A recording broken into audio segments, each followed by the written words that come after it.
자, 2월 21일 스터디 모임 진행하도록 하겠습니다. 네, 오늘의 주제는 여기 그림 속에 나와 있는 이제 장소가 주제가 될 것 같아요. 한쪽은 영업이 되게 잘 이루어지지 않고 있고, 한쪽은 영업이 되게 잘 이루어지고 있어요. 자, 대형마트의 밝은 날은 오는가? 이제 오늘의 주제 타이틀이 되겠습니다. 자, 첫 번째 기사인데요. 정부와 여당이 14년 만에 대형마트의 새벽 배송을 이제 허용하기로 했다는 거죠. 자, 박수현 수석 대변인에 따르면 당정은 온라인 비중 확대 등 유통환경 급변에 따라 현행 오프라인 중심 유통 규제 체계를 개선할 필요가 있다고 판단을 했고, 유통산업발전법 개정을 추진하는 데 합의했다. 그렇게 얘기를 했습니다. 자, 이 유통산업발전법에 대해서는 이제 뒤에 자료가 언급이 될 거예요. 2012년 전통시장 골목상권 보호와 근로자 건강권 휴식권 보장을 명목으로 도입이 됐다. 그리고 이제 여야가 이 법을 개정해서 대형마트가 0시부터 오전 8시까지 영업을 아예 하지 못하게 하는 방식으로 이제 새벽 배송을 막았다고 얘기가 나오고 있어요. 그리고 그 빈자리를 쿠팡이 차지했다는 거죠. 국가데이터처에 따르면 쿠팡 매출이 2024년 41조 3천억 원으로 대형마트 전체 판매액인 이제 37조 1천억 원을 앞섰다라고 이제 얘기가 나오고 있고요. 그래서 이제 대형마트의 새벽 영업 제한을 온라인에 한해서만 이제 풀어주기로 이제 합의를 했다. 뭐 그렇게 얘기가 나오는 거죠. 자, 다음. 이제 이쪽 사진 속, 왼쪽의 사진 속 인물이 이제 정청래 민주당 대표고요. 오른쪽 사진 속 인물이 김민석 국무총리가 되는 거죠. 예. 대형마트의 온라인 배송 규제를 합리화해 국민 편익을 높이고 국내 유통 경쟁력을 강화하는 것은 더 이상 미룰 수 없는 과제가 됐다. 대형과 중소형 마트의 경쟁뿐 아니라 온라인, 오프라인의 공정 경쟁 환경도 필요하다. 그래서 이제 새벽 배송은 이제 다시 이루어지게끔 한다라는 거겠죠. 여권 내 반대도 있는데 이거 관련해서는 이따가 보시게 될 겁니다. 자, 다음. 이제 전국경쟁연합회. 이 기사는요, 이제 앞에 유통산업발전법이 언급이 됐는데 그것 때문에 제가 가져온 기사예요. 굉장히 과거 기사예요.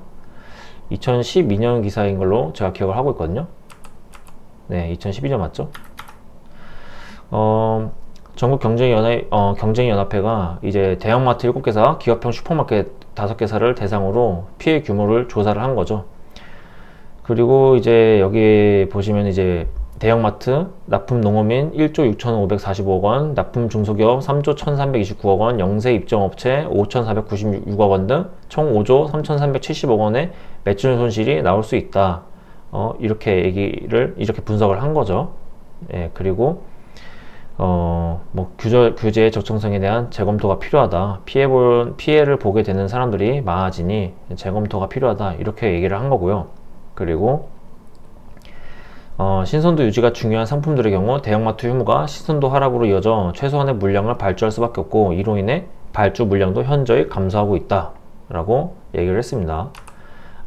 여기 나와 있는 이 그래프는요, 이 앞에 하이라이트가 좀 다른 부분, 이거에 대한 그 그래프예요. 매출 손실에 대한 내용이고요. 현행 규제 시에는 지금 현행 규제 시가 있고 이제 규제 강화 시가 있는데 규제 강화했을 때 매출 손실이 이만큼 커진다는 얘기죠. 네, 다음. 그리고 이제 대형마트에 상추주를 납품하는 A 영농조합 범인의 경우 규제 시행을 했을 때 매출이 약 한 37%가 줄어들었다. 이런 분석이 이제 나와 있고요. 그리고 월 2회 휴무 자정부터 오전 8시까지 영업을 제한하고 있는 현행 대형마트 규제가 예외 없이 시행될 경우에 대형마트 SSM은 이제 기업형 슈퍼마켓이죠. 예, 그리고 입점업체 총 11,141명이 이제 일자리를 잃을 것이다. 그리고 고용 감소 규모도 2만 명을 넘을 것이다. 결국에는 이제 실업이 발생할 것이다. 그런 얘기를 하는 거죠. 그리고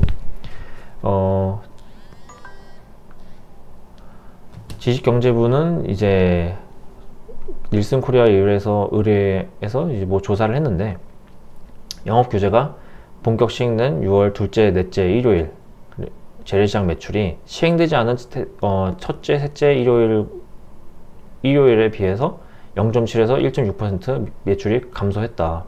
그러니까 영업 규제 시행된 날 재래시장 매출은 올라가야 되는데 오히려 그렇지 않았다라고 얘기가 나오는 거죠. 자, 그리고 의무 휴업일에 이제 소비자들은 대형 슈퍼나 농협을 주로 이용을 했고, 대형 슈퍼마켓의 매출은 오히려 23.8에서 25.6%가 올랐다. 그래서 재래시장은 결국에 이익을 보지 못했다. 법이 약간 취지는 좋으나 좀 효과가 없는, 그렇게 돼버린 거를 우리가 알 수 있을 것 같아요. 다음. 네, 이 쿠팡만 수혜를 본 건 아니었어요. 식자재 마트들도 수혜를 보게 됐습니다. 이제 장보고 식자재 마트 매출 같은 경우에 19% 증가를 했고, 전년 대비. 세계로마트 매출은 26%, 좋은이유 마트 매출은 28%, 마트킹 매출은 12%, 엘마트 매출은 5% 각각 증가했다라고 얘기가 나오고 있고요. 그리고 대형마트 3사의 합산 매출액은 전년 대비 3% 감소했다. 법이 시행된 이후에 뭐 감소를 할 수밖에 없었겠죠. 예. 그리고 이제 한국유통학회 자료에 따르면 2019년 기준 100억 원 이상 점포 수는 전체 0.5%인데 매출 비중은 24.1%에 달한다. 매출액 50억 원에서 100억 원 규모의 점포 수는 2014년 전보다 72.6%나 늘었다. 라고 이제 얘기가 나오고 있습니다. 다음. 이 뒤에 사진 속에 있는 이 롯데마트가 롯데마트 구리점이에요. 이 구리점이 떠나고 그 자리를 식자재 마트인 L마트가 차지했다는 거죠. 예, 그리고 이제 대형마트 기업형 슈퍼마켓 규제 정책의 효과 분석 보고서에 따르면 2014년부터 식자재 마트가 급속도로 늘어나면서 슈퍼마켓 매출의 성장률이 둔화했다. 결국에는 이제 재래시장이 그 법에 의한 어떤 수혜를 받지 못했다. 그런 얘기가 계속 나오고 있는 거죠. 다음. 예, 아까 쿠팡이 이제 빈자리를 뭐 차지했다, 그런 얘기가 언급이 됐는데, 그런 얘기가 나왔었는데, 이제 2010년 이제 출발을 했었고, 결국에 유통 공룡으로 진화를 했죠. 근데 그 계기가 이제 이 유통산업 발전법 때문이다. 2012년에 시행이 되었다. 라고 얘기가 나오고 있고요. 그리고 이제 정치권이 이제 골목 상권과 전통시장을 살리기 위해서 이 법을 만들었다는 이제 얘기가 나오고 있어요. 자, 영업 금지 시간에는 이제 점포에서 물건을 포장해 내보내는 온라인 배송조차 불법이었다. 그래서 대형마트가 영업을 해서 돈을 벌 수가 없었다라는 거죠. 자, 2014년에 이제 쿠팡이 로켓 배송에 이제 등장을 해요. 등장을 하고, 손정희 소프트뱅크 회장의 투자금을 앞세워서 물류센터를 짓고 심야와 새벽 배송 시장을 이제 장악을 했다고 나오는데, 전에 이제 쿠팡 사태 관련해서 제가 그 만든 자료에서 쿠팡의 이제 지배구조 이제 얘기가 나오는데, 손정희 소프트뱅크 이제 비전 펀드 얘기가 나오죠, 거기서. 자, 그리고 이제 정부가 이 시간대 대형마트의 배송 발목을 잡은 덕분에 쿠팡은 이제 경쟁자 없이 이제 편하게 이 시장을 장악할 수 있었다라는 얘기죠. 다음. 이제 코로나19 팬데믹이 이제 기울어진 운동장을 만드는 결정타였고, 대형마트들이 의무 휴업일이나 영업 제한 시간에 점포에서 온라인 배송을 이제 하게 해달라 하지만 정부와 정치권은 이제 허락하지 않았다라는 얘기죠. 골목상권 보호라는 논리를 내세워서.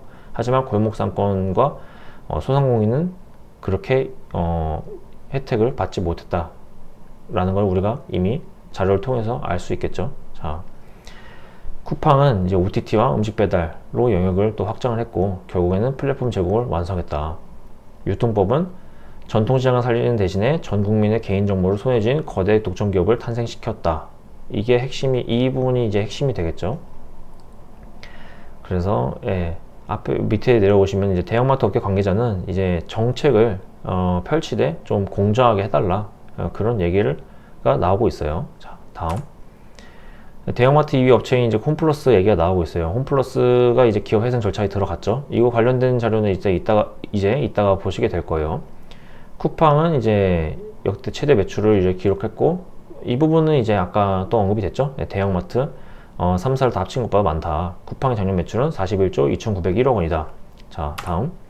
이 표는 앞에 여기 하이라이트가 다른 부분, 이 부분이죠. 41조 2,901억 원을 이제 기록을 했다. 온라인 쇼핑몰 거래 기준 점유율도 쿠팡이 앞서 나가고 있다라는 거죠. 자, 다음. 이제 대형마트 소매 판매 지수 얘기가 나와요. 소매 판매 지수가 83으로 전월보다 14.1%가 하락했다. 대형마트가 돈을 잘 못 벌고 있다 라는 얘기가 되겠죠.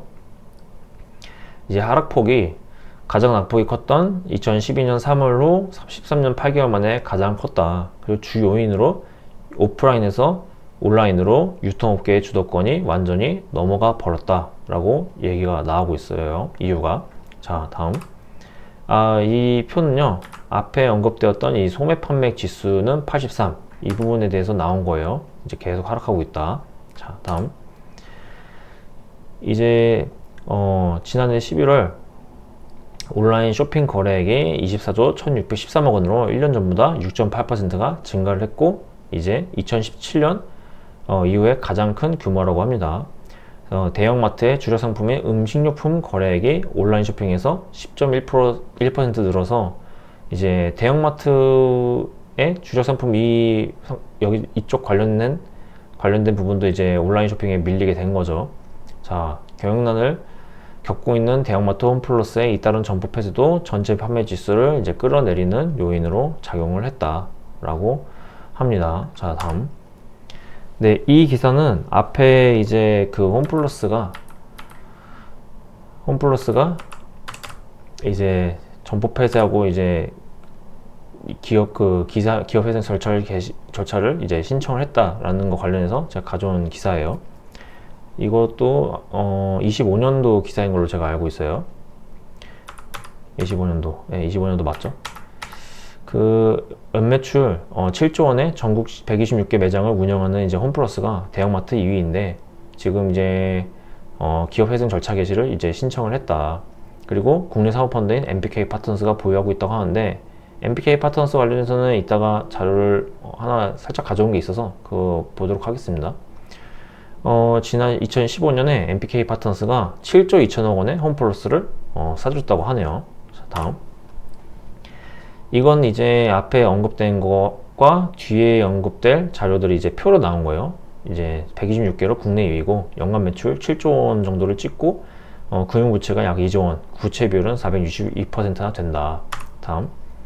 2021년부터 이제 홈플러스가 돈을 잘 못 벌게 되면서 적자의 늪에 빠졌고 이제 좀처럼 나아지지가 않는 거죠. 홈플러스가 이제 기업회생 절차 개시를 신청하게 된 이유가 한국신용평가, 한국기업평가 등이 지난달 28일 이제 신용등급을 하향 조정했기 때문이다. 우리가 이렇게 알 수가 있는 거죠. 자, 다음. 아까 표에도 언급이 됐지만 이제 금융부채가 2조 원에 달하고 이제 1월 30일 기준 부채 비율은 462%다. 이자 비용으로만 1년에 4천억 원을 지출하고 있다라고 합니다. 신용등급이 이제 강등이 되면은 운영자금을 조달하는 게 더 힘들어질 수밖에 없겠죠. 자, 홈플러스 관계자는 현재까지 물품 대금 미지급이 발생하지 않았지만 신용등급 하락으로 금융기관에서 운영자금 대출 규모가 줄어들 것으로 예상돼 선제적으로 회생 절차를 신청했다 라고 하네요. 2016년 홈플러스 점포수는 142개였는데 이게로 이제 영업이익은 3,208억 원에 달했다고 얘기가 나오고 있는데 2016년에는 이제 영업이 잘 된 거죠. 네, 그런데 지금은 이제 점포수가 126개로 줄었고 영업이 종료됐거나 영업 종료를 앞두고 있는 점포는 25개에 달한다. 지금 계속 돈을 잘 못 벌기 때문에 이런 현상이 나타난 거겠죠. 2021년부터 3년 연속 1,335억에서 2,601억 원 적자를 기록하고 있고 작년 11월 일부 납품업체에 지연 이자를 주는 방식으로 대금 지급도 연기를 하고 있다. 그래서 영업이 좀 잘 되고 있지 않다라는 얘기죠. 다음. 이 자료는 이제 MBK 파트너스가 이제 홈플러스를 소유하고 있다고 해서 제가 MBK 파트너스 관련해서 갖고 온 건데요. 이제 고려한 얘기가 나와요. 고려한 최대 주주인 MBK 영풍층 지분율 41.25%에서 44.24%로 증가를 했다. 이 고려한 같은 경우에는 제가 이제 온라인 미팅 자료를 유튜브에 이제 업로드를 이제 하기 시작했을 때 이제 처음 나왔던 주제였죠. 고려아연. 자, 다음. 이제 전국에 이마트 157개, 롯데마트 112개 점포가 있고 GS 더 프레시, 이마트 에브리데이, 롯데 슈퍼 등 기업형 슈퍼마켓까지 합치면 1,500여 개 점포가 있다.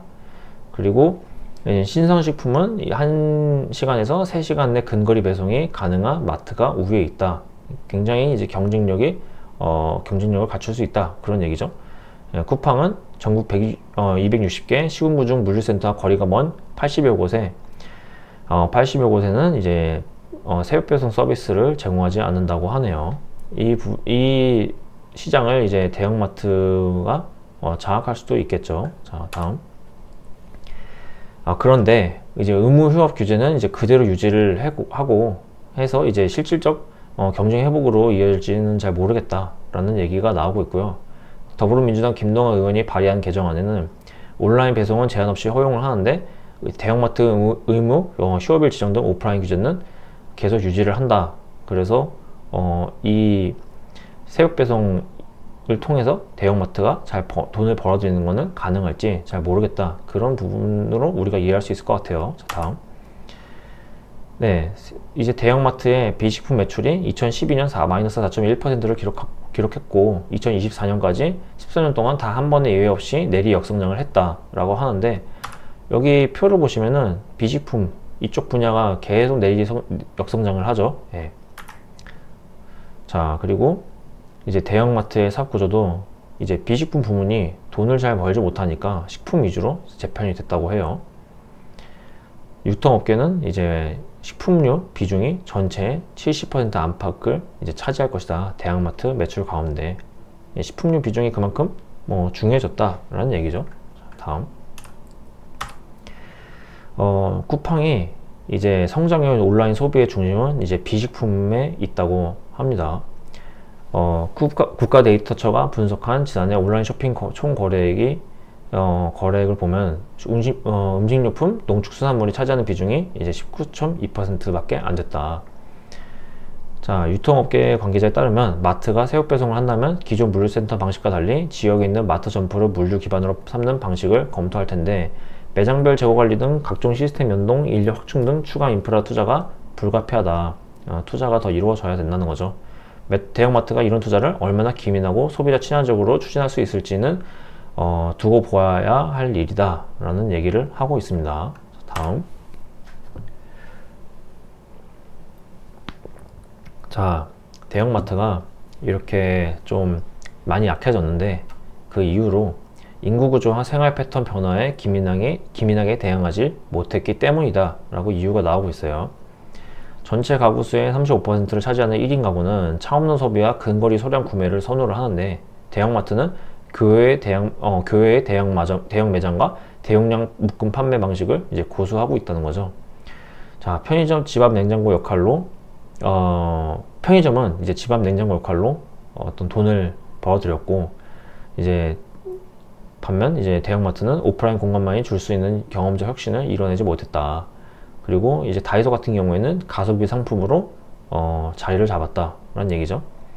맥킨지의 2023년 한국 식료품 유통 보고서에 따르면 국내 대형마트 산업이 지난 5년간 연평균 성장률이 단 1%밖에 안 됐다고 하네요. 2017년 전체 유통시장의 20%를 차지했던 대형마트는 2025년 기준 9.8%로 이제 떨어졌고, 편의점 업계에도 점유율을 역전당해버렸다. 그래서 대형마트가 굉장히 좀 어려운 상황이다 라는 걸 우리가 알 수 있을 것 같아요. 자, 다음. 여긴 이제 그 미국, 독일, 그리고 일본 이렇게 글로벌 업체들의 얘기가 나와요. 이제 미국에 있는 트레이더조에 따르면 트레이더조는 이제 온라인몰을 운영하지 않고 광고와 할인 행사도 하지 않는다고 해요. 그리고 이렇게 아낀 비용을 상품의 질을 높이고 가격을 낮추는데 이제 반영을 한다고 합니다.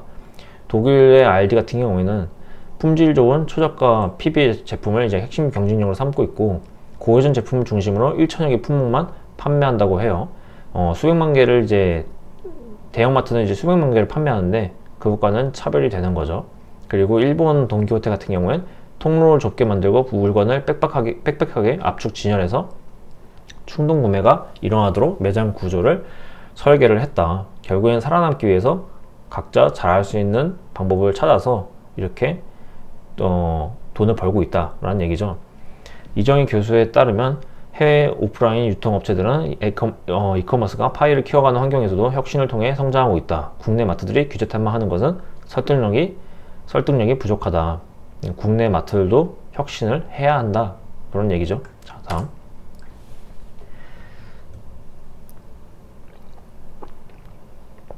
이 기사는요, 제가 앞에 미국, 독일, 일본 여기 업체들이 얘기가 나와서 제가 가져온 자료예요. 월마트에 대한 얘기고요.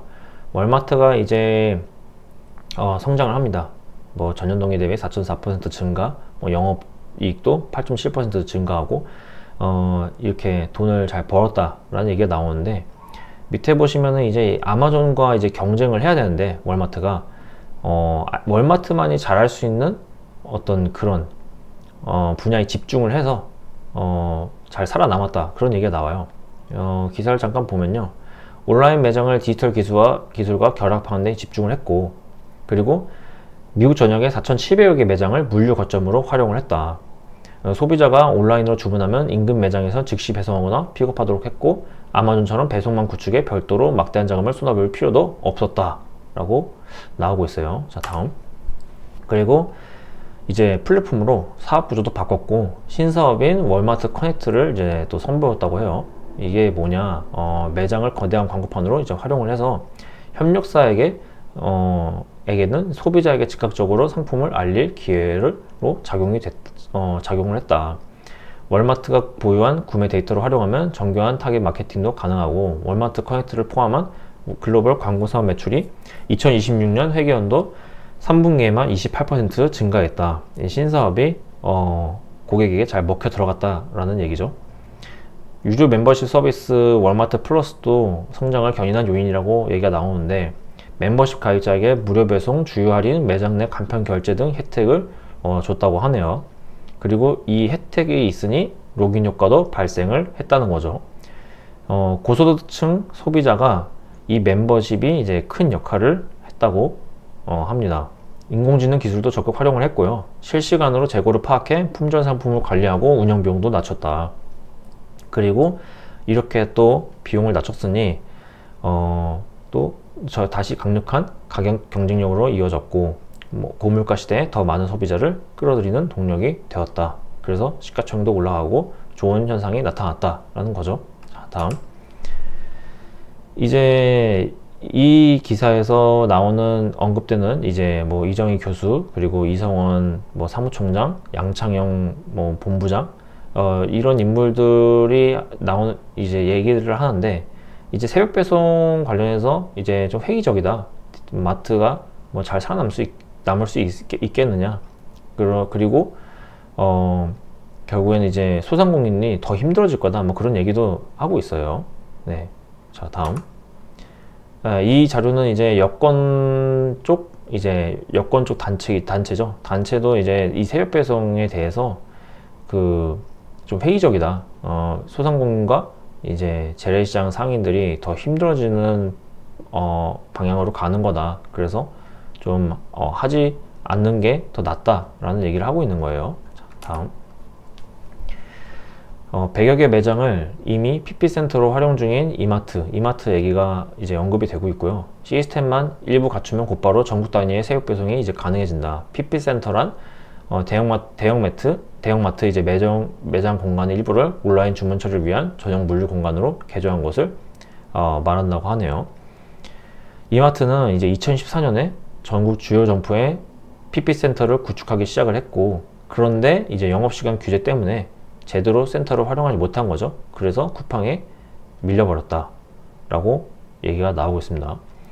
롯데 같은 경우에는 영국 오카도와 손을 잡고 전국 5곳에 초대형 자동화 물류센터를 지었다. 그런데 이제 이번에 이 조치가 시행이 되면 전국 100여 개 롯데마트 점포를 새벽 배송에 활용할 수 있을 것이다 라는 거죠.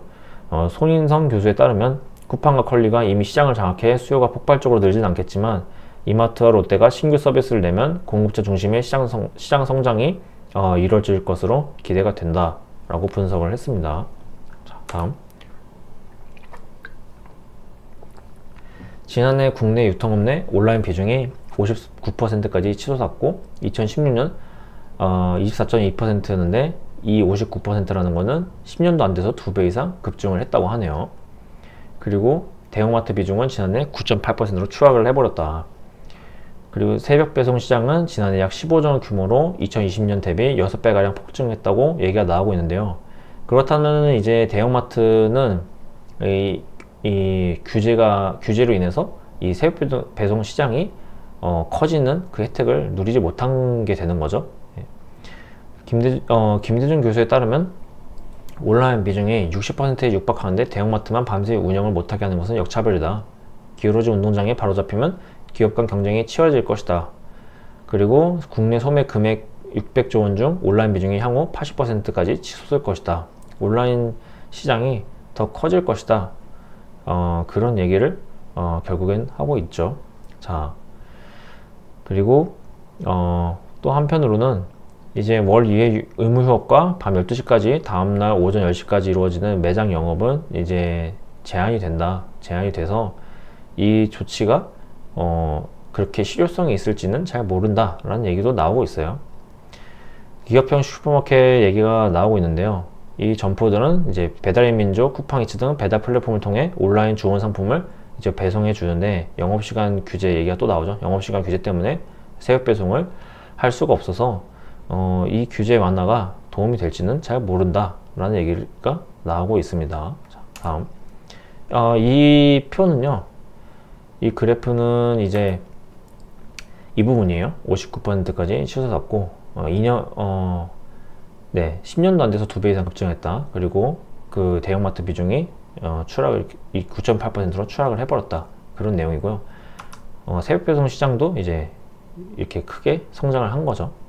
다음. CJ 대한통운 주가가 올라갔다라는 얘기가 나온 기사예요. 배세호 연구원에 따르면 해당 법안 통과 시 대형마트발 새벽 배송 등 규모 있는 물량 증가를 기대할 수 있어서 수혜가 예상된다 라고 이제 얘기를 했습니다. 이마트, 한진, 롯데쇼핑 다 주가가 올라갔고요. 대형마트 영업 규제 완화 기대에 더해 이제 홈플러스 점포 폐점에 따른 반사이익 등도 복합적으로 작용한 것 같다 라고 이 주가가 상승한 이유를 이제 얘기를 한 거죠. 자, 다음. 네, 이마트, 롯데마트, 홈플러스 3사 새벽 배송이 가능한 대형마트 점포 수가 약 240개라고 나오고 있고요. 이제 CJ 대한통운은 이마트, 롯데글로벌로지스는 롯데마트 이제 각각 물류를 맡고 있다고 하네요.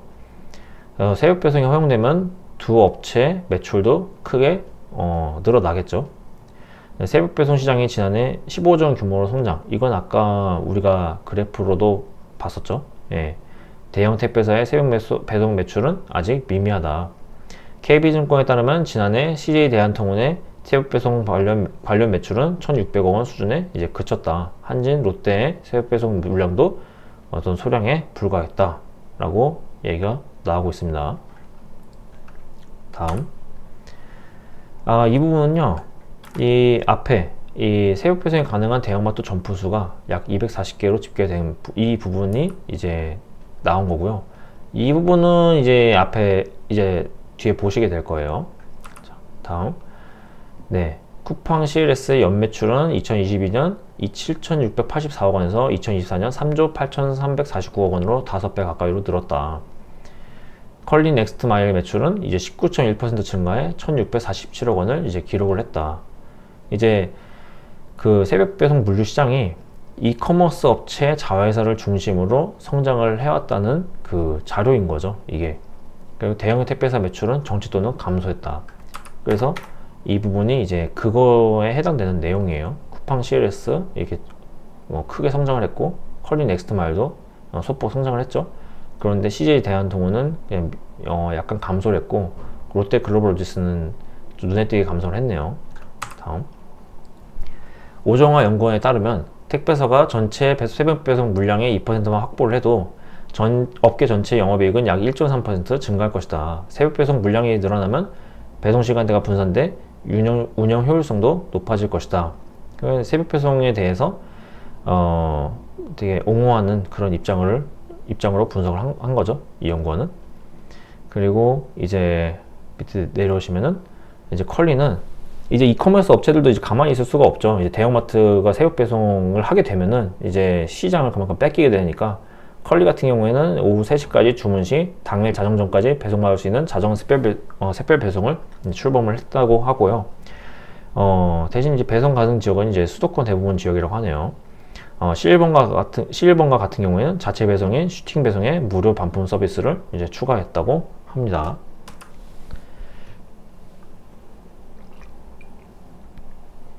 자, 대형마트 3사와 이제 기업형 슈퍼마켓이 전국에 운영하는 점포는 약 1,800개로 이제 쿠팡은 200곳인데 이제 경쟁했을 때 이제 월등히 많으니까 이제 좀 더 유리할 수 있다. 그렇게 볼 수도 있겠죠. 전국 점포망에 온라인 플랫폼까지 보유를 해서 이제 경쟁력을 크게 높일 수 있을 것이다. 또 이렇게 얘기가 나오고 있고요. 주영은 연구원에 따르면 추가 투자 없이 기존 인프라를 활용해 새벽 배송의 전국 확대가 가능하며 온라인 신선식품 시장에서 점유율이 확대될 것이다.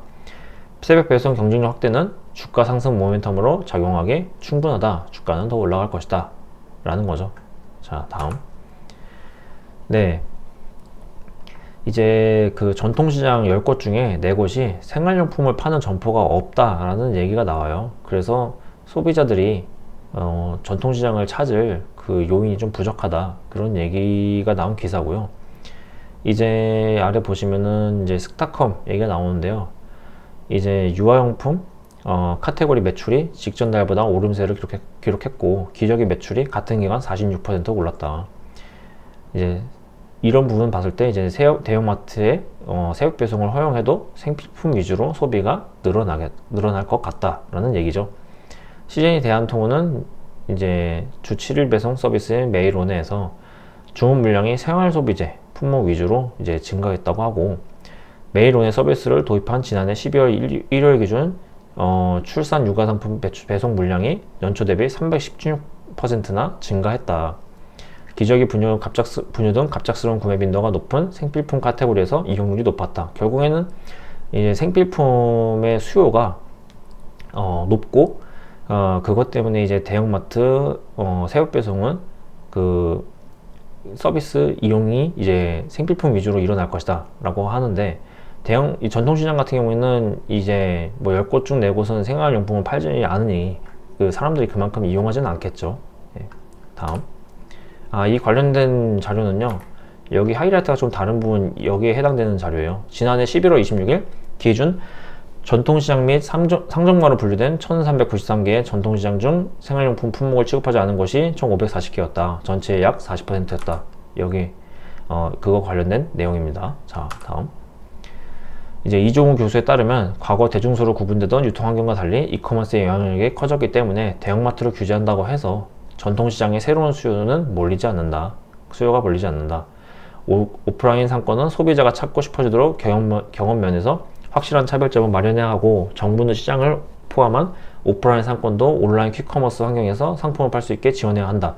이제 결국에 이 이커머스 영향력이 커지는 거는 이제 막을 수 없는 흐름이 됐고 대형마트 규제한다고 해서 뭐 바뀌진 않겠죠.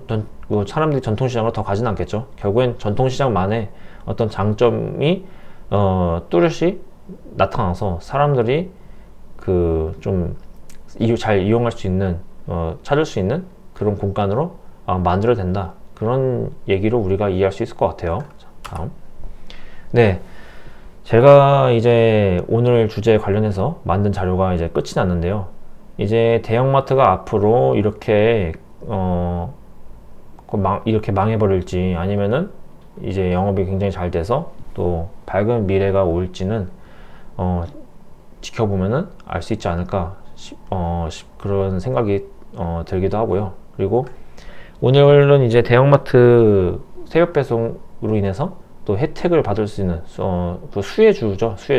수혜주로는 뭐가 있는지 그런 것도 같이 한번 살펴볼 수 있는 기회가 됐던 것 같습니다. 자, 그러면 저는 다음번에 이제 흥미로운 주제로 스터디 모임을 진행하도록 하겠습니다. 시청하시느라 고생 많으셨고 감사합니다.